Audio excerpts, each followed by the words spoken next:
61 হিজরিতে মুহররমের 10 তারিখে নির্মমভাবে শাহাদাত বরণ করেছিলেন রাসূলের কলিজার টুকরা ইমাম হুসাইন রাদিয়াল্লাহু তাআলা আনহু। এই জন্যই দিনের দাম হয়ে গেল অনেক বেশি। আপনারা জানেন না বন্ধু, আমি আজকে আপনাদেরকে বলবো, এখান থেকে মাহফিল শেষ করে যখনই যাবেন সবার মোবাইল বা ঘড়ি আপনারা যেটাই সাইলেন্ট করে আপনারা কি জানি বলে এটাকে অ্যালার্ম বলে, অ্যালার্ম দিয়ে আপনারা শুইবেন। আমি আপনাদেরকে হাত জোর করে অনুরোধ করব, আপনারা আগামী কালকের রোজাটা থাকবেন। আর যারা আজকে রোজাটা রেখেছিলেন তাদেরকে বলবো আপনারা ধন্য কেন, কারণ হলো বন্ধু, এই মুহররমের 10 তারিখে আমার নবী যখন মদিনায় গেলেন, মদিনাতুল মুনাওয়ারায় যাওয়ার পরে তিনি চাইয়া দেখলেন ইহুদিরা রোজা রাখছে। ব্যাপার কি রে, তোমরা আজকে রোজা রাখলা কেন? কয় আমরা রোজা রাখছি খুশিতে। কই কি খুশি তোমাদের মধ্যে? কারণ হলো বন্ধু, নবীদের ক্ষেত্রে আল্লাহ রাব্বুল আলামিন এক একজনকে পরীক্ষায় ফেলেছে এবং পরীক্ষা থেকে উত্তীর্ণ করেছেন মুহররমের 10 তারিখে। আমরা আখির নবীর উম্মত, আহলে বাইতের প্রেমিক, আমাদের করণীয় কি? এই মাসে এই দিনে আমরা কি করব সেটা একটু বলার দরকার আছে না নাই? বন্ধুরি আবার যখন তিনি দেখলেন ইহুদিরা রোজা রাখছে, প্রশ্ন করলেন তোমরা কেন রোজা রেখেছো? এবার তারা উত্তর দিলেন, আমাদের নবী মুসা ফেরাউনের সাথে যুদ্ধ করে বিজয়ী হয়েছিল, সেই জন্য খুশি হয়ে রোজা রাখলাম। নবীজি একটা ডাক দিয়ে বললেন, আগামী বছর থেকে আমরা 9 তারিখ রোজা রাখবো। তার কারণ হলো ইহুদিদের সাথে আমাদের কোনো সম্পর্ক নেই, আমরা ইহুদিদের ব্যতিক্রম করব। আমার সুবহানাল্লাহ কয় না? আল্লাহ যে মানুষগুলোকে পছন্দ করেন এর মধ্যে 1 নাম্বার হলো কৃপণ। আমি এত সুন্দর করে আলোচনা করছি, আপনাদের সামনে একটার পর একটা তথ্য তুলে ধরছি, আপনারা সুবহানাল্লাহ বলেন না? সুবহানাল্লাহ কি আপনি আমাকে বলবেন? সুবহানাল্লাহটা কে? আপনার মালিক, যাকে বলা হয় there is no god but Allah. মুহাম্মদুর রাসূলুল্লাহ সাল্লাল্লাহু আলাইহি সাল্লাম is the messenger of Allah. তিনি মেসেঞ্জার হিসেবে আমাদের কাছে এসেছেন, শুভ সংবাদ নিয়ে আমরা এগুলো গ্রহণ করব আর আমরা নিয়ামতের অধিকারী হব। সুবহানাল্লাহ। জানেননি রোজার পাওয়ার কত? আরো জোরে বলেন, জানেন পাওয়ার কত? জানেন না? জানতেন যদি তাহলে সুবহানাল্লাহটা তো আসতে বলতেন না আপনারা। বন্ধুরে আমার নবীজি জানিয়ে দিয়েছেন সুবহানাল্লাহ। এই যে বন্ধুরা, এই যে রোজা, আমার নবী বলেছেন মুহররমের 10 তারিখে কেউ যদি একটা রোজা রাখতে পারো, তাহলে একটা রোজার বিনিময়ে তোমার 40 বছরের জীবনের গুনাহ আমার আল্লাহ মাফ করে দিবে।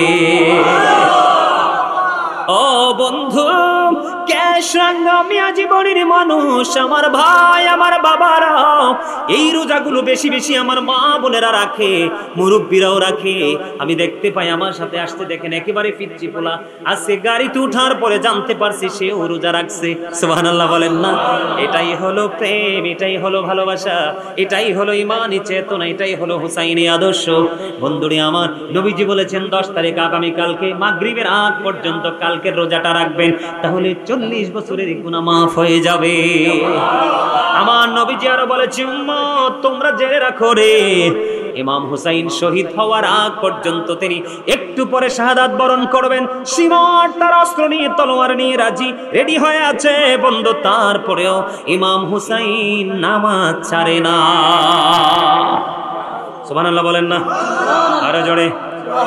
2 ভাই বন্ধু, দেখেন হুসাইন তাদের চরিত্র কেমন ছিল। 2 ভাই বন্ধু ক্লাস করাচ্ছে কেমন ভাবে। তারা 2 ভাই সফরে বের হলো, হঠাৎ করে নজর দিয়ে চাইয়া দেখলেন এক বৃদ্ধ দাদু ওযু বানাইতেছে, কিন্তু তার ওযুটা হচ্ছে না। 2 ভাই দেখতেছে দূর থেকে, বুড়ো দাদু কি করে? ওযু করতেছে, কিন্তু বুড়ো দাদুর ওযুটা হচ্ছে না। নবীজি যেইভাবে শিখিয়েছেন সেইভাবে ওযুটা হচ্ছে না। হাসান হুসাইন 2 ভাই মিলে চিন্তা করলেন, ভাইয়া ওই যে দেখো বুড়ো দাদু ওযু বানায় কিন্তু ওযু হয় না, এখন 2 ভাই মিলে কি করব?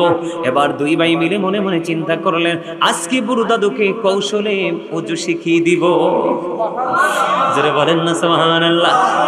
এবার বন্ধু হাঁটতে হাঁটতে বুড়ো দাদুর কাছে গেলেন, যাওয়ার পরে দাদুকে সালাম দিলেন, কেমন আছে সেটা জিজ্ঞেস করলেন। দাদু তাদেরকে পাল্টা প্রশ্ন করলেন, উত্তর দিল, কথোপকথন হলো।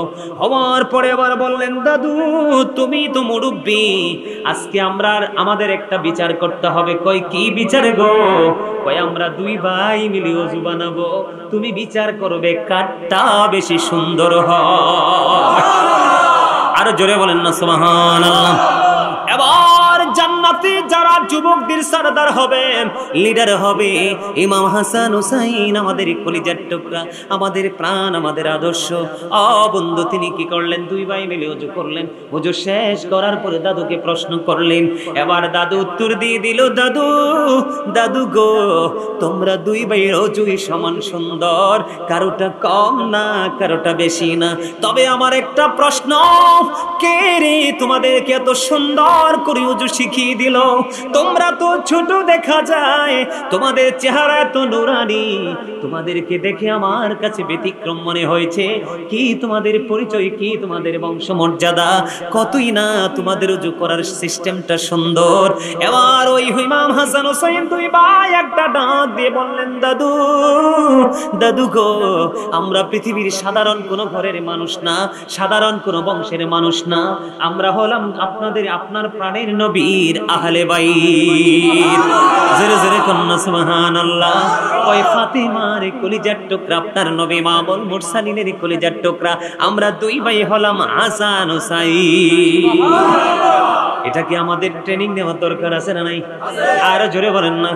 এই জন্য বন্ধু ইমাম হুসাইনের জীবনে শুধু ডুববেন আর প্রেম খুঁজে পাবেন, হিংসার লেশ মাত্র নাই। ইমাম হাসান হুসাইনের জীবনে ডুববেন, শুধু সত্যের সন্ধান পাবেন, মিথ্যার বিন্দু পরিমাণ কোনো সীমানা নাই। বন্ধুরে আমার, এত প্রেমময় এই দুইটা শব্দ আমি আপনাদেরকে বলি, আপনারা মনে মনে অনেক সময় মনে মনে চিন্তা করেন না? যেমন ধরেন গাবি বাচ্চা দিছে নতুন, মনে মনে ভাবেন কি প্রথম দুধটা দহন করে আমাদের মসজিদের ইমাম সাহেবকে খাওয়াবো, কারণ তিনি একজন ভালো মানুষ। এমন চিন্তা আমরা করি কি করি না? খরচ করা কিনা, কোরবানি করা কিনা। বন্ধু, এটার বিনিময়ে আমি ছোট্ট করে একটা ঘটনা বলবো। ইরাকের নাম তো শুনেছেন, কথা বলেন না কেন? ইরাকের একটা শহর আছে, সেই তৎকালীন সময় সে শহরের নাম ছিল রায় শহর। ইরাকের রায় শহর, তিনি রায় শহরের বাদশা। এদিকে তাকান, মুহররমের 10 তারিখে ওনার কাছে একজন ভিক্ষুক এসে হাত পাতলেন। আমার দিকে তাকান। এখন কিন্তু আমরা ভিক্ষুককে কিন্তু ঘরের দরজা থেকে ফিরিয়ে দেই। আমাদের এই সমস্যা আছে না নাই? ভিক্ষুক যখন হাত পাতলো, ইরাকের রায় শহরের বাদশা ভিক্ষুকে ভিক্ষা দিলেন না। ভিক্ষুক একটু কষ্ট পেয়ে বন্ধু তিনি এখান থেকে সরে গেলেন। কিন্তু এই দৃশ্যটা দেখেছেন একজন খ্রিস্টান। কে? একজন খ্রিস্টান দেখেছেন। দেখার পরে ভিক্ষুক কি ইশারা করলেন? ভিক্ষুক যখন তার কাছে গেল, তাকে বন্ধু মুহররমের 10 তারিখকে সম্মান করে, এই শুহাদায়ে কারবালাকে সম্মান করে বন্ধু ভিক্ষুককে সাহায্য করলেন। দিনটা চলে গেল। রাত্র যখন হলো, ওই রায় শহরের বাদশা ঘুমের ঘরে তিনি স্বপ্ন দেখতে পাইলেন সুন্দর এক মনোমুগ্ধকর এক পরিবেশ। এখানে তিনি এত সুন্দর সুন্দর বালাখানা দেখতে পাইলেন, যেই ঘর, যেই কামরাগুলো তৈরি হয়েছে, এখানকার এক একটা ইট বর্ণ এবং স্বর্ণ এবং রূপা, স্বর্ণের ইট দিয়ে বন্ধু নির্মিত এত সুন্দর জান্নাত তিনি দেখতে পাইলেন। স্বপ্ন যোগে খাওফে তিনি দেখতে পাচ্ছেন। দেখার পরে তিনি আশ্চর্য হলেন। তিনি এটার জন্য আকাঙ্ক্ষা করলেন। আকাঙ্ক্ষা করতে দেরি, ওনাকে সঙ্গে সঙ্গে জানিয়ে দেওয়া হলো, এই যে জান্নাত তুমি দেখতে পাও, এই জান্নাতটা বরাদ্দ ছিল তোমার জন্য। কার জন্য? জান্নাতটা বরাদ্দ ছিল তোমার জন্য, কিন্তু তোমার কপাল পড়েছে, এই জান্নাতটা তোমার থেকে কেড়ে নিয়েছে খ্রিস্টান। এবার তিনি আশ্চর্য হয়ে গেলেন। ইরাকের রায় শহরের বাদশা তিনি একটু আশ্চর্য হয়ে গেলেন। আশ্চর্য হয়ে তিনি কি করলেন? রাত্রি পার হওয়ার চিন্তা তিনি করলেন।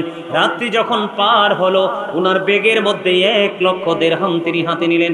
1 লক্ষ দিরহামই খ্রিস্টানের বাড়ি চলে গেল। খ্রিস্টানের বাড়ি চলে যাওয়ার পরে বলল, তুমি গতকালকে যে পুরস্কার তুমি পেয়েছো, তার মানে জান্নাত বরাদ্দ পেয়েছো, আমি তোমাকে 1 লক্ষ দিরহাম তোমাকে পুরস্কার দিব, তুমি আমাকে ওই জান্নাতটা উপহার দিয়ে দাও, তুমি আমার কাছে এটা বিক্রি করে দাও। জোরে জোরে কন্যা সুবহানাল্লাহ। একবার বলেন আল্লাহু আকবার। খবরটা কি অত্যন্ত প্রেমময় কিনা? কথা বলে না? অত্যন্ত মজার কিনা?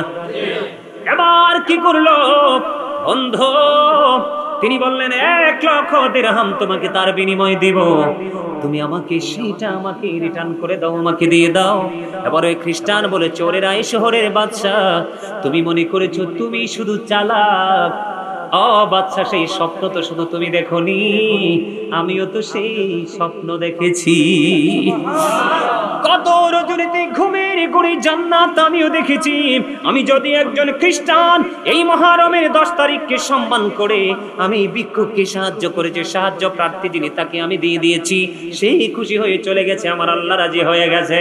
ওরে বাদশা তুমি শোনো, আমি 1 লক্ষ দিরহামের বিনিময়ে জান্নাত বিক্রি করা তো দূরের কথা, আমি একটা চৌকাটও তোমার কাছে বিক্রি করব না। তুমি শুনে যাও, আমি মধুর কালিমা পড়ে মুসলমান হয়ে গেলাম। এটা কি আশুরার ফজিলত কিনা? এটা আমাদের গর্ব করার জায়গা কিনা? আজকে কি আমাদের কি গর্বের জায়গা আছে? নাই তো, নাই নাই। দেখেন এই মহরম আসছে, খবর নাই পহেলা বৈশাখ আসলে যুবক যুবতীদের বেহায়াপনার শেষ থাকে না, বটতলিতে গিয়ে পান্তা ইলিশের জন্য পাগল হয়ে যায়, ঠিক কিনা বলেন? শুভ নববর্ষ জানুয়ারি যখন আসে তখন অনেক ধরনের স্যাক্রিফাইস করা হয় রাষ্ট্রীয়ভাবে, কিন্তু আমরা মুসলমান, মেনি পিপল ইজ মুসলিম, ঠিক কিনা বলেন? আমাদের দেশে কি ম্যাক্সিমামই মুসলমান না? কথা কয় না, অসংখ্য মানুষ মুসলমান না? কিন্তু এই মুসলমানের দেশে মুহররম মাস আসছে কিন্তু আমাদের খবর আছে? কথা বলেন না কেন? কিন্তু এই মুহররম মাসের খবর নাই, কিন্তু আমাদের এটা বেশি খবর রাখা উচিত, ঠিক কিনা বলেন? আরো জোরে। খ্রিস্টানরা শুধু এটা নয়, মুহররমের 10 তারিখে আরো প্রেমের গল্প বন্ধু আমি আপনাদেরকে বলে দিতে চাই, বন্ধু। ইমাম হুসাইনকে যখন শহীদ করা হলো, ওনার দেহ থেকে যখন মাথাটা আলাদা করা হলো, ইয়াজিদের কাছ থেকে পুরস্কারের জন্য ইয়াজিদ বাহিনী যখন রওনা দিল, পথের মধ্যে বন্ধু সন্ধ্যা হয়ে গেল। সন্ধ্যা যখন হয়ে গেল, ইয়াজিদ বাহিনী একটা তাঁবু টানিয়েছিল, তাঁবু টানিয়ে এখানে তারা বন্ধু অবস্থান করবে। পাশেই ছিল একটা খ্রিস্টানের গির্জা, খ্রিস্টানের গির্জার মধ্যে একজন খ্রিস্টান ছিল। খ্রিস্টান ডাক দিয়ে বলল, তোমরা কি নিয়ে যাচ্ছ? কয় আহলে বাইতের অন্যতম সদস্য ইমাম হুসাইনের মাথাটা। এবার ইমাম হুসাইনের কথা যখন জানতে পারলো, ওই খ্রিস্টান প্রাদ্রীর অন্তরে বন্ধু মায়া লাগলো। আরে কত বড় নিষ্ঠুর মানুষ, বন্ধু কাল হাসরের দিন তার উপায়ে থাকবে না। কয় আমি একটা রাত্রের জন্য ইমাম হুসাইনের পবিত্র মাথাটা আমাকে একটু দিবা, আমি মাথাটা একটা রাতের জন্য দিবা, আমি বিনিময়ে তোমাদেরকে দিব 10,000 দিরহাম। জোরে কন্যা নাউজুবিল্লাহ। একবার বলেন আল্লাহু আকবার, এবার বলেন সুবহানাল্লাহ। ওই খ্রিস্টানের জন্য বন্ধু প্রেমময় খবর। দেখেন, ইয়াজিদ কিন্তু হিন্দু ছিল না, খ্রিস্টান ছিল না, বৌদ্ধ ছিল না, ইয়াজিদ ছিল মুসলমান, তবে মুনাফিক মার্কা মুসলমান। যার অন্তরে ছিল কি? তার অন্তরে ছিল একটা, মুখে ছিল আর একটা। এখন কি আর আমরা ইয়াজিদকে মুনাফিক বলি না বেঈমান বলি? কথা বল না কেন? ইয়াজিদ বেঈমান হয়ে গেছে। ও বন্ধু, যারা যেই কাজটা, যাদেরকে ভালোবাসা ফরজ, তাদের সাথে বেয়াদবি করা কুফরি। এমন বেয়াদবি করেছে, তাদেরকে চিরদিনের জন্য নিশ্চিহ্ন করে দেওয়ার চেষ্টা করেছে, শহীদ করে দিয়েছে। আসলে তো ইমাম হুসাইনের মরণ হয়নি, মূলত মরণ হয়েছে ইয়াজিদের, ঠিক কিনা বলেন? মুরগি ইয়াজিদ হে, ইসলাম জিন্দা হোতা হে হর কারবালা কি বাত। ইয়াজিদের একটা নাম আছে পৃথিবীতে? নাই, কিন্তু ইমাম হুসাইন অসংখ্য পাবেন নাম। কথা বলে না কেন? ইমাম হাসান অসংখ্য পাবেন নাম। এটা কি তাদের সম্মান না, মর্যাদা না? ইয়াজিদের নাম, যারা ইয়াজিদের প্রশংসা করে, ইয়াজিদ পক্ষে কথা বলে, তারাও কিন্তু ইয়াজিদ নাম রাখে। কথা কর না, ঠিক না ঠিক? এবার বন্ধু কি করলো? ইয়াজিদ বাহিনী দেখেন কত লোভী ছিল তারা। 10,000 দিরহামের বিনিময়ে দিয়ে দিলেন ইমাম হুসাইনের মাথা। ইমাম হুসাইন রাদিয়াল্লাহু তাআলা আনহুর মাথা মোবারক যখন নিয়ে যাওয়ার পরে খ্রিস্টান বন্ধু উঁচু জায়গার মধ্যে রাখলো। রাখার পরে সুগন্ধিযুক্ত পানি দিয়ে সুন্দর করে ধুত করলেন। ধুত করে উপরে রেখে বন্ধু সারাটা রাত ইমাম হুসাইন রাদিয়াল্লাহু তাআলা আনহুর চেহারাটার দিকে তাকাইয়া শুধু কান্দে বন্ধু, শুধু কান্দে রে। পরের দিন বন্ধু খ্রিস্টান ওই ইয়াজিদ বাহিনীর কাছে ওই পবিত্র মাথা যখন হস্তান্তর করবে, ওই খ্রিস্টান বললেন, আমি দেখতে পাইলাম সারাটা রাত একটা নূর সাদা দবদবে নুরানি একটা পাখি যেন সারাটা রাত ইমাম হুসাইনের মাথার চারপাশে শুধু তাওয়াফ করেছি। তাহলে খ্রিস্টানদের যে আহলে বাইতের প্রতি প্রেম রয়েছে সেই প্রেমটাও কিন্তু এখনকার নামদারি মুনাফিক মার্কা মুসলমানের সিনায় নেই, ঠিক না ঠিক? অথচ রাসূল বলেছেন ইমাম হাসান হুসাইন দুই ভাই হলো জান্নাতি যুবকদের সরদার। এটা অস্বীকার করার কোনো সুযোগ। তাহলে আমরা কি করব? যার যার সাধ্য অনুযায়ী আমরা দান করব, কোরআন তেলাওয়াত করব, নফল নামাজ পড়ব, জিকির আজকার করব, বেশি বেশি করে দুরূদ পড়ব। আমার নবীজি জানিয়ে দিয়েছেন কেউ যদি নবীজিকে ভালোবেসে প্রতিদিন 1000 বার দুরূদ পড়তে পারে সে জান্নাত না দেখা পর্যন্ত তার মরণ হবে না। আমরা বেশি বেশি করে দুরূদ পড়ব, এই দিনকে স্মরণ করব। কারণ এই পৃথিবীতে শুধু যে আমি এই কথাগুলো বলেছি এগুলো নয়, আমরা যুগে যুগে দেখেছি বিভিন্ন নবী রাসূলদেরকে আল্লাহ রাব্বুল আলামিন পরীক্ষা করেছেন এবং পরীক্ষা থেকে তাদেরকে উত্তীর্ণ করেছেন, বিজয়ী বলে ঘোষণা করেছেন, নিয়ামত দিয়েছেন এই মুহররমের 10 তারিখে, ঠিক না ঠিক? আরো জোরে বলেন। এই যে ইমাম হুসাইনের শাহাদাত, কারবালার মর্মান্তিক যে অধ্যায়, সেই অধ্যায় থেকে আপনারা সারা জীবন আলোচনা শুনেছেন, আমি সেদিকে যাই না। তবে আমি আপনাদেরকে আলোচনাটা শেষ করবো এইভাবে, আপনার সর্বশেষ যে আলোচনাটা হলো ইয়াজিদের সাথে মূলত যুদ্ধটা হলো কেন। এটা কিন্তু এখনকার মানুষ বুঝতে চায় না। দেখবেন কারবালার মাস আসলে অনেক মানুষ কিন্তু ইয়াজিদের প্রশংসা করে, করে কি করে না? ইয়াজিদের নাম বলার আগে হযরত ইয়াজিদ কয়, নাউজুবিল্লাহ বলেন না। আবার ইয়াজিদের প্রশংসা করে উনি নাকি কোরআনে হাফেজ ছিল, 100 রাকাত নাকি নফল নামাজ পড়তো। উনি আবার নিজেকে পীরও দাবি করে। এটা কোন ধরনের পীর বলেন তো? ভণ্ড না? তার কথা শুনলে মানুষের ঈমান থাকবে? এই সমস্ত পীর, এই সমস্ত মৌলবীদের হাত থেকে আপনারা আপনাদের ছেলে সন্তানদেরকে বাঁচানোর চেষ্টা করবেন তো? আরো জোরে বলেন, করার চেষ্টা করবেন তো? আমি আপনাদেরকে বলি, ইয়াজিদের পুরো জীবনটা, তার বাহিনীর পুরো জীবনটা ছিল পৃথিবীর লোভ, অন্যায় অপরাধের দিকে ছিল তারা আকৃষ্ট। ইমাম হুসাইনের পক্ষে ছিল আমার রাসূলের আদর্শ, এটাকে বাস্তবায়ন করার জন্য, সত্যকে প্রতিষ্ঠিত করার লক্ষ্যেই তিনি যুদ্ধের ময়দানে এসেছেন। কথা বলেন না কেন? বলে হুজুর কেন?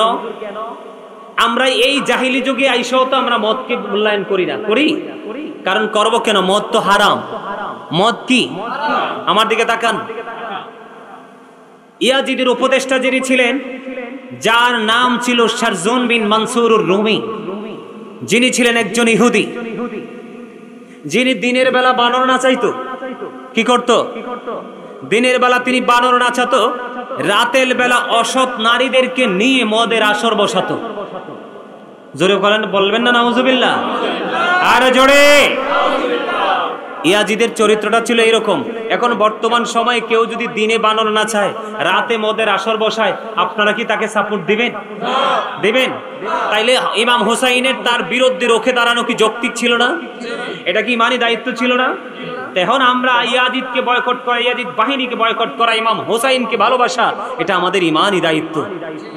কথা বলেন না কেন? আমি আপনাদেরকে বলে দিতে চাই, 61 হিজরিতে কারবালা হয়েছে। ইয়াজিদ মাত্র পৃথিবীতে ইমাম হুসাইনের শহীদের পরে 2 বছর 8 মাস, মতান্তরে 3 বছর 8 মাস পৃথিবীতে বেঁচে ছিলেন। তিনি কিন্তু পৃথিবীতে বেশি দিন বেঁচে থাকতে পারেননি। ইনি মনে করেছিলেন ইমাম হুসাইনকে শহীদ করার পরে ইনি বিশাল রাজত্ব কায়েম করবে, কিন্তু আল্লাহ সেই সুযোগ তাকে দেয় নাই। আল্লাহ রাব্বুল আলামিন তাকে পৃথিবী থেকে নিশ্চিহ্ন করে দিয়েছেন। ইমাম হুসাইনের শহীদের পরে ইয়াজিদ একটা রাত, একটা দিন, একটা মুহূর্ত তিনি শান্তিতে থাকতে পারে নাই।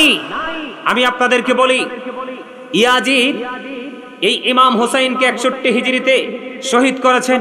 মুহররমের 10 তারিখে শহীদ করার পর ওনার সঙ্গী 72 জন সঙ্গীকে সহ শাহাদাত বরণ করিয়েছেন। করানোর পরে 63 হিজরিতে আপনার মসজিদে নববীর মতো পবিত্র জায়গায়, 63 হিজরিতে জিলহজের চাঁদে এই ইয়াজিদ মসজিদে নববীর মতো পবিত্র জায়গা, যেটা মদিনার হেরেমের মধ্যে, যেটাকে আমরা জান্নাত বলে জানি, ওই মদিনার মসজিদে নববীর মধ্যে তারা ঘোড়া রাস্তা বল বানিয়েছিল। 3 দিন মসজিদে নববীতে আজান দিতে দেয়নি, নামাজ পড়তে দেয়নি। তারা ওই মসজিদে নববীর মধ্যে ঘোড়া বেঁধেছিল এবং এই 3 দিন তারা মদ খাওয়া, গাঁজা খাওয়া, নেশা করা, খুন করা, নারীদেরকে ধর্ষণ করা, সবগুলো ইয়াজিদ বাহিনী বৈধ বলে ঘোষণা দিয়েছিল। আওয়াজ তুলে বলেন না নাউজুবিল্লাহ। আপনারা জানেন এখন দুনিয়া বদলে গেছে। এই মসজিদে নববীর মধ্যে 1 রাকাত নামাজ পড়লে 50,000 রাকাতের সওয়াব। সেই মসজিদে নববীর মতো পবিত্র জায়গাকে তারা নোংরা করে দিয়েছে। আপনারা বলেন সেই ইয়াজিদের বিরুদ্ধে কি কথা বলার দরকার আছে না? আছে। এই জন্য আমি সব সময় বলি ইয়াজিদ ইজ ক্যারেক্টারলেস। ইয়াজিদ হলো চরিত্রহীন, ঠিক কিনা বলেন? যদি সে চরিত্রবান হতো তাহলে আপনাদেরকে আমি আরো বলে দিতে চাই, আপনারা বাকি আলোচনাগুলো আপনারা আমার অনলাইন থেকে কালেক্ট করবেন, কারণ অনেক সময় হয়ে গেছে, এমনিতে অনেক গরম, প্রায় 2 ঘন্টা হয়ে গেছে আলোচনা। মিলাদ করব, কিয়াম করব, মুনাজাত দিব, অনেক সময় লাগবে। তার আগে আমি আপনাদেরকে মুক্তাসার ভাবে বলি, সম্মানিত উপস্থিতি, আপনাদের এলাকায় যদি কোনো জারজ সন্তান থাকে আপনারা তাকে গ্রহণ করবেন? যে সন্তানের পিতার পরিচয় নাই, সে যত বড়ই ডক্টরেট করুক না কেন, যত বেশি সুশিক্ষিত হোক না কেন, আপনারা কি তাকে গ্রহণ করবেন? বন্ধুরে আমার, ইয়াজিদ এবং তার বাহিনী এতটা নিকৃষ্ট ছিল, তাদের লালসার শিকার হয়েছে মদিনার পবিত্র আমার মা বোনেরা। বন্ধু, কিতাব খুলে নজর দিয়ে দেখলাম বন্ধু, কলিজা ছিঁড়ে যায়, কলিজা ফেটে যায় রে। ইয়াজিদ বাহিনী ওই 63 হিজরিতে জিলহজের চাঁদে এমন তাণ্ডব চালিয়েছিল, 1000-এরও বেশি মা বোনেরা ইয়াজিদ বাহিনীর তাণ্ডবে অবৈধ সন্তান প্রসব করেছিল। আরে আরো জোরে কন্যা নাউজুবিল্লাহ। আপনারা কি এটার পক্ষে? না, এত মানুষ নাউজুবিল্লাহ তো আসতে কেন? শুধু তাই নয়, মদিনায় বন্ধু 700 সাহাবীকে অতর্কিতভাবে হত্যা করেছিল। 10,000-এরও বেশি মদিনার সাধারণ মানুষ নাগরিককে হত্যা করেছিল। অবন্ধ মদ খাওয়া বৈধ বলে ঘোষণা দিয়েছিল, জিনা করা বৈধ বলে ঘোষণা দিয়েছিল, মসজিদে নববীর মধ্যে আজান দেওয়া, নামাজ পড়া কোনো কিছু করতে দেয়নি বন্ধু, তারাই তাণ্ডব চালিয়েছিল। এই জন্য ইমাম হুসাইন বন্ধু ইয়াজিদ বাহিনীর সাথে, ইয়াজিদ বাহিনীর সংখ্যা ছিল অনেক বেশি, ইমাম হুসাইন মাত্র 72 জন সঙ্গী নিয়ে যুদ্ধ করেছে শুধু সত্যকে প্রতিষ্ঠিত করার জন্য। তার কলিজার টুকরা নানা আপনারা আমার প্রাণের নবীর আদর্শকে বাস্তব জীবনে বাস্তবায়ন করে এটা যুগে যুগে যুগে যুগে মুসলমানের অন্তরে চেতনা তৈরি করবে, ঠিক কিনা বলা? আপনারা জানেন না তো, ইমাম হুসাইন যখন শহীদ হয়ে গিয়েছিল, বাইতুল মুকাদ্দাসের ঝুলন্ত পাথর থেকে তাজা রক্ত প্রবাহিত হয়েছিল। আল্লাহু আকবার বলবেন না? কারবালার মর্মান্তিক অধ্যায় অত্যন্ত ভয়ঙ্কর, যেটা শুনলে সহ্য করা যায়। তবে আমি আপনাদেরকে সর্বশেষ বলবো, যদি আমরা জিনার দিকে লিপ্ত হই, অপরাধীকে প্রশ্রয় দেই, অন্যায়কারীকে প্রশ্রয় দেই, অসভ্য মানুষকে প্রশ্রয় দেই, আমরা যদি সব ধরনের সামাজিক অপকর্মকে যদি আমরা প্রশ্রয় দেই, তাহলে আমরা ইয়াজিদি বাহিনীর অন্তর্ভুক্ত হয়ে যাব। কথা বলেন না কেন? আর যদি আমরা এই অপরাধগুলোর বিরুদ্ধে প্রতিরোধ গড়ে তুলি, আমরা প্রতিরোধ গড়ে তুলতে পারবো না, সেই ক্ষমতা নাই, আমরা মন থেকেও যদি ঘৃণা করি, তাহলে আমরা হুসাইনি কাফেলার অন্তর্ভুক্ত হয়ে যাব, ঠিক না ঠিক? তবে হুজুর, অনেকেই বলে আমাদেরকে বিভিন্ন দেশ থেকে, বাংলাদেশের বিভিন্ন জেলা থেকে, যে হুজুর আমি অনেক চেষ্টা করি কিন্তু ভালো হওয়ার, মনটাকে, মাইন্ডটাকে চেঞ্জ করার, কিন্তু পারি না হুজুর। এটার কারণটা কি? এটার কারণ হলো আল্লাহ রাসূল আমাদেরকে একটা শিক্ষা দিয়েছেন, সেটা হলো নামাজ। কি সূরা আনকাবুতের মধ্যে বলেছেন আল্লাহ রাব্বুল আলামিন, ইন্নাস সালাতা তানহা আনিল ফাহশাই ওয়াল মুনকার, নামাজ মানুষকে খারাপ কাজ থেকে বাঁচিয়ে রাখে, ঠিক না ঠিক? সকল অন্যায় থেকে যদি আপনি বেঁচে থাকতে চান, সর্বপ্রথম রাসূল এবং রাসূলের পরিবারকে ভালোবাসুন, এবং তার পাশাপাশি আপনি নামাজ পড়েন। যেই শিক্ষা দিয়েছে ইমাম হুসাইন কারবালার ময়দানে, তিনি শহীদ হয়ে যাবে। কি হয়ে যাবে? শহীদ হয়ে যাবে। তিনি দেখতেছেন তিনি কিছুক্ষণ পরে শাহাদাত বরণ করবেন, তারপরেও কিন্তু তিনি নামাজ, আর আমাদের কোনো পিছুটান নাই, আমাদের কোনো সমস্যা নেই, কিন্তু আমরা নামাজ পড়ি না, ঠিক না ঠিক? আমরা কি হুসাইনি কাফেলার লোক? মনে মনে আমরা হুসাইনকে ভালোবাসি, এটা বললে তো চলবে না। আমাদের ভালোবাসাটাকে এইভাবে ভালোবাসতে হবে, যেটা আমরা বাস্তব জীবনে বাস্তবায়ন করব, নিজেরা করব, এবং অন্যদের মধ্যেও সেই আদর্শকে আমরা প্রতিষ্ঠিত করে দিব। সেটার নাম হলো হুসাইনের প্রতি ভালো। সম্মানিত উপস্থিতি, আমি আপনাদের কাছে আরো অনেক কথা বলার ছিল, যদি আবার কখনো দেখা হয় নতুন কোনো বিষয় নিয়ে হাজির হব। তবে কারবালার যে মর্মান্তিক যে অধ্যায়টা, যেখানে ইমাম হুসাইন শহীদ হয়েছে, আলী আকবর, আলী আসগর তারা শহীদ হয়েছে, সেই জায়গাটা কিন্তু আরো বিশাল একটা জায়গা। সেটা নিয়ে ধরলে আমি আরো 2 ঘন্টাও শেষ করতে পারবো না, আপনি যুগে যুগে শুনে এসেছেন। কিন্তু আমি আপনাদেরকে একটা কথাই বলবো, সেই কথাটা হলো আমাদের অবস্থা কিন্তু মোটেও ভালো। আমাদের প্রত্যেকটা, বাংলাদেশের প্রত্যেকটা সেক্টর কিন্তু অপরাধে ভরে গেছে। কেন পড়ে গেছে? আমরা ইসলামের আদর্শ থেকে দূরে সরে এসেছি এই জন্য। ঠিক না? ঠিক। Islam is not only a religion but also complete code of life. আপনি পরিপূর্ণ এবং পূর্ণাঙ্গ জীবন গঠন করতে হলে তাহলে আপনাকে ইসলামের রঙে রঙিন হতে হবে। ঠিক কিনা বলেন? কেননা ইন্না দীনা ইনদাল্লাহিল ইসলাম, ইসলাম হলো আল্লাহর মনোনীত ধর্ম। আরে জোরে বলেন ঠিক না ঠিক? আরে জোরে, আরে জোরে। তাহলে আমরা তার পাশাপাশি এই জায়গাটাকে আমরা ক্লিয়ার করতে হলে আমরা যেতে হবে সরাসরি মদিনায়, কারণ আল্লাহ পর্যন্ত পৌঁছার স্টেশন হলো মদিনা। ঠিক কিনা বলেন? আমরা সেখান পর্যন্ত যেতে পারলে আমরা কিন্তু সাকসেস হয়ে যাব। ঠিক কিনা বলেন? মনে রাখতে হবে Allah of the first pillar is the lord of world রব্বুল আলামিন। মুহাম্মদ সাল্লাল্লাহু আলাইহি ওয়াসাল্লাম is the blessing for the world রাহমাতাল লিল আলামিন। একজন হলো রব্বুল আলামিন, তিনি হলেন স্রষ্টা, আর উনি ওনার প্রিয় হাবিবকে বানিয়েছেন রাহমাতাল লিল আলামিন। আমি সব সময় বুকে হাত দিয়ে বলি I am very successful person. তার কারণ হলো আল্লাহর শ্রেষ্ঠ হাবিবের উম্মত হতে পেরেছি, এটাই হলো আমার সবচেয়ে বড় সার্টিফিকেট। আমি আপনাদেরকে বলি রাসূলের আহলে বাইত, সাহাবায়ে কেরাম, ওই সমস্ত ঊর্ধ্বতন যারা আমাদের সম্মানী ব্যক্তি আছে, ধীরে ধীরে তাদের কারণে আমরা ইসলামটা এস পর্যন্ত পেয়েছি। ওই সমস্ত আল্লাহর প্রিয় বান্দাদেরকে নিয়ে যদি কেউ কটূক্তি করে, বাজে মন্তব্য করে, আমরা তাদের বিরুদ্ধে কি করব?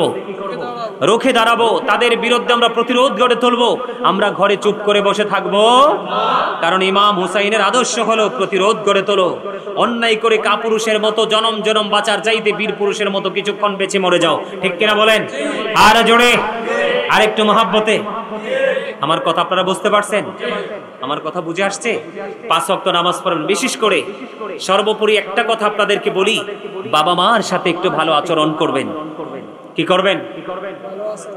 এই বাবা মার সাথে, এখনকার বাবা মারা কিন্তু ছেলেরা বড় হয়ে যাওয়ার পর অসহায় হয়ে যায়। কথা বলেন না কেন? এক বাবার 5টা ছেলে অফিসার। কয়টা? 5টা ছেলে অফিসার এবং ভালো ভালো পদে আছে, কিন্তু বাবা মা বৃদ্ধাশ্রমে। আপনারা বলেন এই সন্তানের কি জীবনে কোনো সফলতা আসবে? আরো জোরে। এই সন্তানের জীবনে কোনো সফলতা আসবে? হ্যাঁ? মহরমের গজল গাইতে কইতেছে। আপনারা কি মহরমের গজল শুনবেন? পছন্দ করেন? আরো জোরে। মনে রাখেন, আমি আমার আলোচনাটা শেষ করি। সন্তানকে, আমার দিকে তাকান, সন্তানকে যদি মানুষের মতো মানুষ করতে চান, প্রত্যেকটা সেক্টরে যদি সন্তানকে সুশিক্ষিত করে বসিয়ে দিতে চান, তাহলে আপনি সন্তানকে পৃথিবীর শিক্ষা দেওয়ার আগে একটা শিক্ষা দিতে হবে। সেই শিক্ষাটা সম্পর্কে আমার রাসূল বলেছেন, আদিবু আওলাদাকুম আলা সালাসি হিসালিন হুব্বি নবিকুম ওয়া হুব্বি আহলি বাইতিহি ওয়া আলা কিরাআতিল কুরআন। দেখেন, আমি আহলে বাইত নিয়ে বলেছি, কিন্তু এই হাদিসেও কিন্তু আহলে বাইতের কথা আসছে। রাসূল সর্বপ্রথম বলেছেন, তোমরা তোমাদের সন্তানদেরকে 3টি বিষয় শিক্ষা দাও। কয়টি বিষয়? আরো জোরে। 3টি বিষয় শিক্ষা দাও। একটা হলো হুব্বি নবিকুম, teach the love of the prophet, নবীর ভালোবাসা শিখাও। ওয়া হুব্বি আহলি বাইতিহি, টিচ ফ্যামিলি লাভ। এরপরে বলেছেন, তোমরা তোমাদের সন্তানদেরকে কোরআন তেলাওয়াত শিখাও। Learn to recite the holy Quran, তোমরা তোমাদের সন্তানদেরকে কোরআন তেলাওয়াত শিখাও। জোরে জোরে বলেন না সুবহানাল্লাহ। আজকে সন্তান নবীর প্রেম শিখাইছে? না। আহলে বাইতের প্রেম শিখাইছে? না। কোরআন তেলাওয়াত শিখাইছেন? যাও শিখাইছেন লড়র ঘড়র। ঠিক না বেঠি? আগে প্রত্যেক দিন সকালে আমরা কোরআন, বিশেষ করে আমরা যদি সকালে কোরআন শরীফ না পড়তাম, মা পিটাইতো দইরা। আর এখনকার মারা তো ছেলে হইলে কয় আলালের ঘরে দুলা লাইছে, আর মেয়ে যদি হয় কয় আসমানি গজব আইছে। কথা কন না কেন? আর আমার নবী বলতেছে, যেই বাবা মার 2টা কন্যা সন্তান, তার জন্য 2টা জান্নাত বরাদ্দ। যিনি হাদিস বর্ণনাকারী রাবী, তিনি বলেছেন, আমি নবীকে একটার কথা বলিনি, যদি একটা কন্যা সন্তানের কথা বলতাম তাহলে একটা কন্যা সন্তানের বাবা মাকে নবীজি জান্নাতি বলে ঘোষণা দিত। আপনার 1 ডজন ফোলা হইলেও জান্নাতের আল্লাহর অবাধ্য। এটা যতই নামাজ পড়ুক, দান করুক, আল্লাহর দরবারে কবুল হবে না। আমি যেটা বলতে চেয়েছিলাম, একটা মানুষের বডিতে 3টা জিনিস গুরুত্বপূর্ণ। কয়টা? আরে যারা বলেন কয়টা? একটা হলো তার হাড়। কি? মেরুদণ্ড এবং হাড়। এই হাড়গুলো তৈরি হয় বাবা থেকে।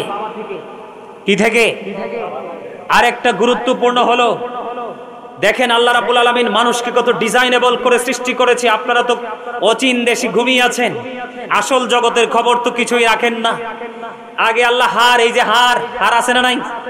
হাড়ের উপর দিয়ে আল্লাহ রাব্বুল আলামিন চামড়াটাকে সুন্দর করে ম্যাচিং করে দিয়েছে, ম্যাচ করে দিয়েছে। চামড়া এবং হাড়ের মধ্য দিয়ে রগ ঢুকিয়ে দিয়েছে। ঠিক কিনা বলেন? মানুষের বাঁচার জন্য যেটা সবচেয়ে বড় গুরুত্বপূর্ণ, সেটা হলো ব্লাড।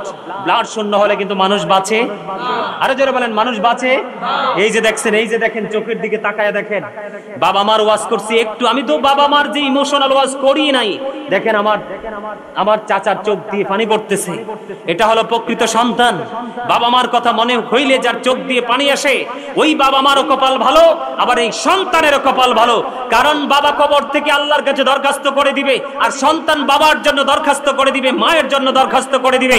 আমার নবী বলে দিয়েছেন, পৃথিবীতে সবচেয়ে দ্রুত গতিতে দোয়া কবুল হয় সন্তানের পক্ষ থেকে বাবা মার জন্য, আর বাবা মার পক্ষ থেকে সন্তানের জন্য। এটা এত দ্রুত পৌঁছে, একটা তীর মারলে তীরটা গন্তব্যে যাওয়ার আগে আগে বাবা মার দোয়া সন্তানের জন্য, সন্তানের জন্য বাবা মার জন্য কবুল হয়ে যায়। জোরে বলেন না সুবহানাল্লাহ। আরে আরো জোরে বলেন সুবহানাল্লাহ। হাড়, এটা বাবা থেকে হাড়ের উপরে বসিয়ে দিলেন গোস্ত, এই গোস্ত তৈরি হয় মা থেকে। আর গোস্তের মধ্য দিয়ে আপনার ব্লাড আছে না নাই? আরো জোরে বলেন। তৈরি হয় এটাও মা থেকে। কোথায় যাবেন মাকে ছেড়ে? মা পৃথিবীতে চোখের পানি যত বেশি ফালাবে, তত বেশি জাহান্নাম আপনার জন্য তীব্র থেকে তীব্রতর হবে। নাউজুবিল্লাহ বলেন না। আরো জোরে। আসলে আমার ভিতরে জ্বালা শুরু হয়ে গেছে। বর্তমান সমাজের বেশিরভাগ ছেলেরা, এর মধ্যে শিক্ষিত ছেলেরা বেশি মা বাবাকে কাঁদায়। সমাজের ভ্যান চালক, কলা ব্যাপারী, আদা ব্যাপারী, পেঁয়াজ ব্যাপারী, রসুন ব্যাপারী, মৌসুমী ফল বিক্রেতা মাকে কাঁদায় না? কাদায় হলো যেই সন্তানগুলোকে কুলিপিটে করে মানুষের মতো মানুষ করার লক্ষ্যে তাদের পিছনে সারা জীবনের অর্থ জীবনকে ব্যয় করে বুড়ো হয়ে গেছে, ওই ছেলে দ্বারা, ওই ছেলের বউ দ্বারা বেশি নির্যাতিত হয়। কথা বলেন না কেন? আমি কি ভুল বলেছি? আমি আপনাদের শিক্ষার জন্য বলছি। আমার দিকে তাকান, হাদিস শরীফটা অনেক লম্বা, আমি একটা অংশ আপনাদেরকে শোনাই। বুখারী এবং মুসলিম শরীফের মধ্যে এসেছে হাদিসটা। জুরিজ নামে এক ব্যক্তি খুব বেশি পাগল ছিল বাবা মা। আল্লাহর এত বেশি পাগল ছিল, সে মানে গণজামায়াতে ইবাদত করতে পছন্দ করত না। গণজামায়াতে ইবাদত করতে পছন্দ, দেখবেন অধিক বেশি আল্লাহওয়ালা লোক কিন্তু একা একা ইবাদত করে। এটা কিন্তু আরেকটা ধারা। যারা আধ্যাত্মিক সাধনা করে তারা কিন্তু দেখবেন সহজে জামাতে খুঁজে পাবেন না, একা একা চলে যায়। আরো জোরে বলেন, ঠিক কিনা বলেন? শয়নি স্বপনি শুধু মা, তোমার কথা মনে হয়। বলেন শয়নি স্বপনি শুধু মা, তোমার কথা মনে হয়। কতদিন দেখি না তোমায়, ভুলে কি গেছো আমায়, ভুলে কি গেছো আমায়। আমার ভুবন জোড়ে শুধু দুঃখ জ্বালা, কে আর পরাবে আমায় সুখের সীমালা। আমার ভুবন জোড়ে শুধু দুঃখ জ্বালা, কে আর পরাবে আমায় সুখের সীমালা।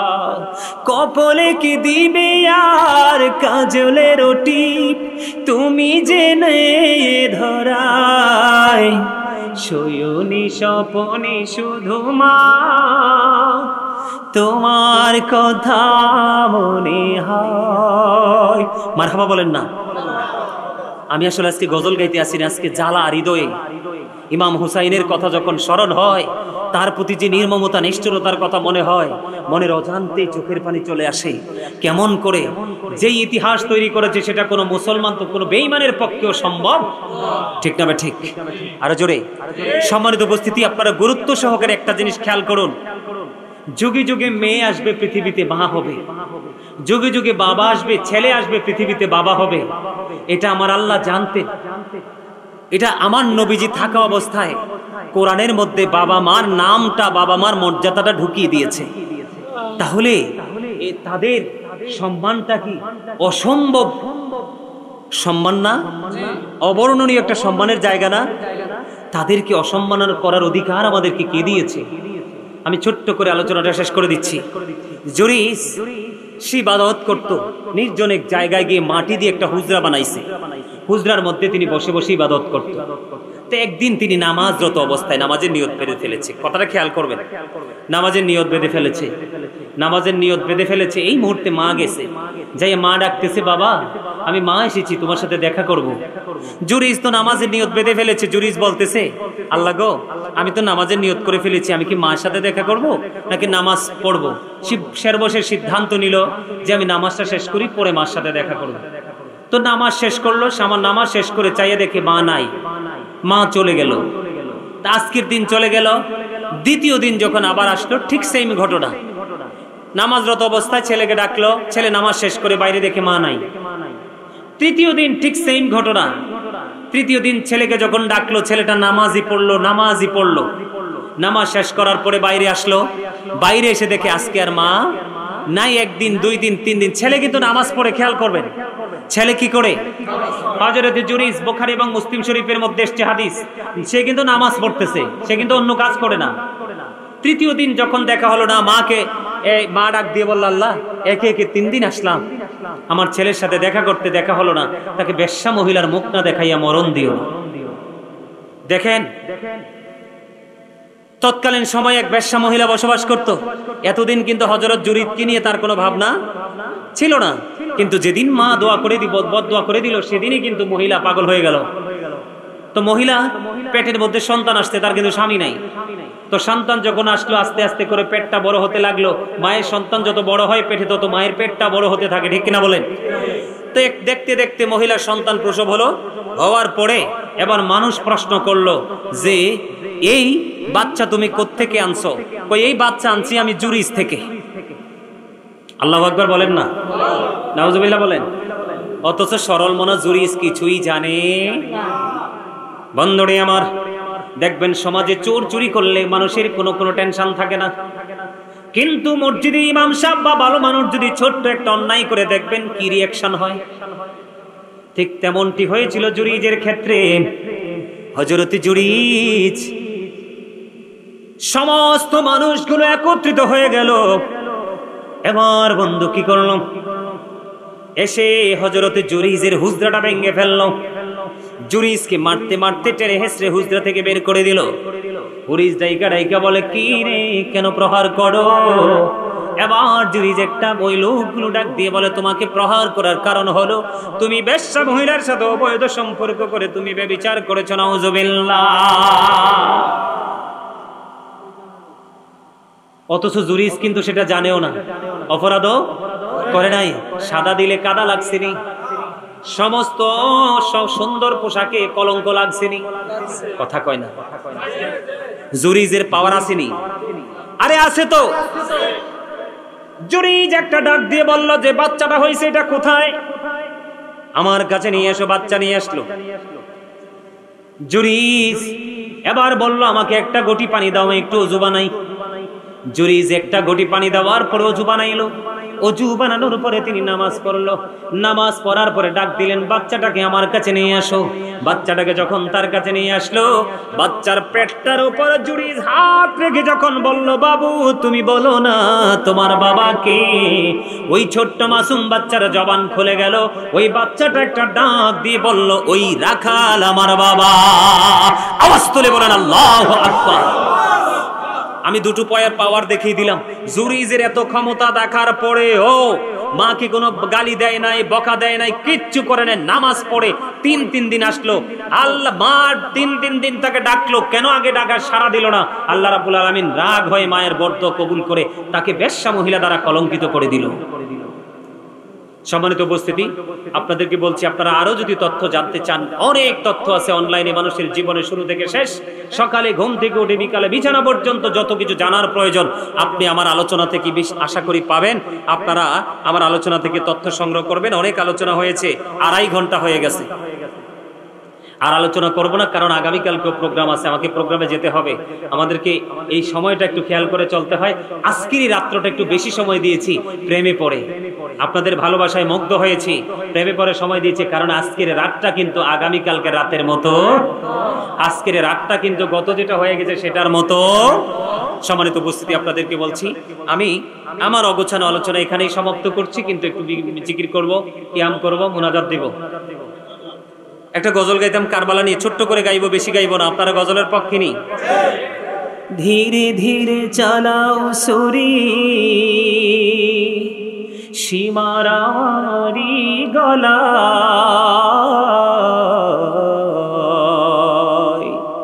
জয়নাল আবদিনের কান্দন শুনতে দাওলা রে আমায় ধীরে ধীরে চালাও সুরি সীমারারি গলা জয়নাল আবদিনের কান্দন শুনতে দাওলা রে আমায় আমার নানা নবী ছিলেন গুনাহগারের শাফি হলেন গো আমার নানা নবী ছিলেন গুনাহগারের শাফি হলেন গো এই গলায় দিতেন চুমা নানাজি সদা জয়নাল আবদিনের কান্দন শুনতে দাওলা রে আমায় আল্লাহুম্মা আমিন الصلاة والسلام عليك يا رسول الله الصلاة والسلام عليك يا حبيب الله الصلاة والسلام عليك يا شافي المذنبين الصلاة والسلام عليك يا رحمة للعالمين الصلاة والسلام عليك يا نور الله وجهره الأول أرني بجمالك يا رسول الله ربنا ظلمنا أنفسنا وإن لم تغفر لنا وترحمنا لنكونن من الخاسرين ربنا لا تزغ قلوبنا بعد إذ هديتنا وهب لنا من لدنك رحمة إنك أنت الوهاب يا رب العالمين আমি তুমি গুনাহগার আল্লাহ উলামায়ে কিরামদের কিনে দাড়ি পাকা আমার মুরব্বী বাবাদের কিনে যুবক ভাইদের কিনে ছোট ছোট বাচ্চাদের কিনে আল্লাহ আজকে আবার একজন মা এই জান্নাতের বাগান সাজিয়েছে সুহাদায়ে কারবালার স্মরণে আল্লাহ ওনার নাম হচ্ছে মনোয়ারা বেগম গো আল্লাহ মানে আমার ওই মা কিনে আল্লাহ আর তার সঙ্গে আরো মা বোনদের কিনে তোমার শাহী দরবারে দোকানে হাত তুলেছি মেহেরবানি করে আমাদের হাত তুমি কবুল মঞ্জুর করে নাও এতক্ষণ পর্যন্ত যত আলোচনা হয়েছে বল ত্রুটি ক্ষমা করে দিয়ে হাদিয়া লক্ষ কোটি কোটি গুণে বাড়াইয়া দু জাহানের বাদশা নবী কামলেওয়ালা রওজা মুবারকে শুধু সোনার মদিনায় হাদিয়া তুমি পৌঁছায়া দাও জান্নাতুল বাকি জান্নাতুল মুআল্লায় হাদিয়া পৌঁছে দাও আল্লাহ খাস করে কারবালার ময়দানে 61 হিজরিতে ইমাম হুসাইন রাদিয়াল্লাহু তাআলা আনহু সহ যারা শাহাদাত বরণ করেছে প্রত্যেকটা শহীদের পবিত্র কদমে আমাদের হাদিয়া পৌঁছায়া দাও আল্লাহ মেহেরবানি করে বাংলার জমিন ইসলাম এনেছে তোমার বন্ধু ওলিরা প্রত্যেকটা তোমার বন্ধু ওলির কদমে হাদিয়া তুমি পৌঁছায়া দাও আল্লাহ খাস করে মনোয়ারা বেগম ওনার মা বাবা দাদা দাদি নানা নানি আত্মীয় স্বজন মাতৃকুল পিতৃকুল এবং আমার সঙ্গে যারা আজকে আলোচনা শুরু থেকে এই পর্যন্ত শুনেছে মনিব তাদের আপন স্বজন যারা পৃথিবী ছেড়ে চলে গেছে আল্লাহ প্রত্যেকের কবরে হাদিয়া তুমি পৌঁছায়া দাও আল্লাহ তাদের মা বাবার কবর আযাব কিয়ামত পর্যন্ত বন্ধ করে দাও সকাল টু সন্ধ্যা নবীজির দিদার তুমি নসিব করিয়ে দাও মনি তাদের জীবনে যদি কোনো বল ত্রুটি করে থাকে দয়াল রে মেহেরবানি করে ক্ষমা চাই মাপ চাই জীবনের ত্রুটিগুলো ক্ষমা করে দিয়ে তাদের কবরটাকে চির জান্নাত বলে তুমি কবুল করে নাও আল্লাহ মেহেরবানি করে ইয়া রাব্বুল আলামিন আমি অদম গুনাহগার বড় আশা করে হাত তুলেছি গো আল্লাহ আল্লাহ মনোয়ারা বেগম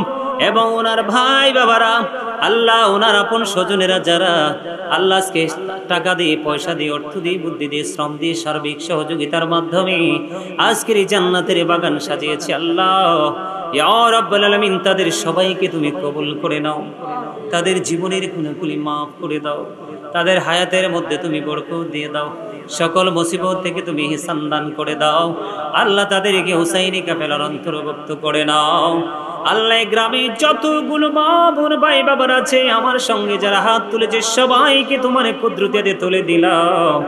সকলের জামিন তুমি আল্লাহ নিজে হয়ে যাও। আল্লাহ মেহেরবানি করে যার মনে যত পবিত্র আশা সব আশা তুমি পুরা করে দাও। এখানে মানুষ এসেছে গুনাহ নিয়ে, দয়াল রে তাদের গুনাহগুলো ক্ষমা করে দিয়ে তাদেরকে তোমার প্রিয় বান্দাদের অন্তর্ভুক্ত তুমি করে নাও। খাস করে মনোয়ারা বেগমের জীবনের গুনাহগুলি মাফ করে দাও, ওনার হায়াতের মধ্যে তুমি বরকত দিয়ে দাও। আবেদা সালেহা তাহেরাদের অন্তর্ভুক্ত করে নাও আল্লাহ। ওনার মতো এবং এমনি ভাবে যেন আল্লাহ যুগে যুগে সময়ে সময়ে ইয়া রাব্বুল আলামিন আহলে বাইতের স্মরণে মাহফিল হয়, নুরানি জলসা করতে পারে সেই তৌফিক তুমি দান করে দিও। মনিব মেহেরবানি করিয়া ইয়া পাক পরওয়ারদিগার, আমেরিকা থেকে, লন্ডন থেকে, ইটালি থেকে, বিভিন্ন দেশ থেকে, বাংলাদেশের বিভিন্ন জেলা থেকে অসংখ্য মানুষ দোয়ার প্রার্থী। আল্লাহ সেই ভালোবাসার মানুষগুলোকে তুমি কবুল করে নাও, জীবনের গুনাহগুলি তুমি মাফ করে দাও, হায়াতের মধ্যে তুমি বরকত দিয়ে দাও। আল্লাহ মেহেরবানি করে তাদের আপন স্বজন যারা কবরে, প্রত্যেকের কবর আযাব তুমি বন্ধ করে দাও। কাছে এবং দূরে, দেশে এবং প্রবাসী, আমার সামনে এবং পিছনে, ঘরে এবং বাহিরে যে যেখান থেকে হাত তুলেছে আল্লাহ তাদের সকলের পক্ষ থেকে আমি দরখাস্ত করে দিলাম আল্লাহ সবাইকে তুমি তোমার আপন আপন বান্দাদের অন্তর্ভুক্ত করে নাও। দয়া করে ক্ষমা করো মনিব আমার, ভিখারি রহিব বসে ছাড়িব না ধার, কহিবার নাহি কিছু আমি গুনাহগার, সব কিছু মেনে নেব পরওয়ারদিগার। ভালো মন্দ সবই আছে তোমার জমিনে, দরিবে না দোষ প্রভু আশা রাখি মনে। ছোট বড় সব কাজে করো মেহেরবানি, তুমি তাসবি তুমি হাসিবি তুমি রব্বানি। মনিব আমাদের সবাইকে আহলে বাইতের প্রেমিক হিসেবে কবুল করে নাও, তাদেরকে ভালোবেসে তাদের আদর্শ লালন করার তৌফিক তুমি দান করে দাও, বাস্তবে বাস্তবায়ন করার তৌফিক তুমি দান করে দাও। আজকের এই মাহফিল কিয়ামতের দিনে নাজাতের জারিয়া হিসাবে তুমি কবুল করে নাও। রব্বির হামহুমা কামা রব্বায়ানি সগীরা, রব্বির হামহুমা কামা রব্বায়ানি সগীরা।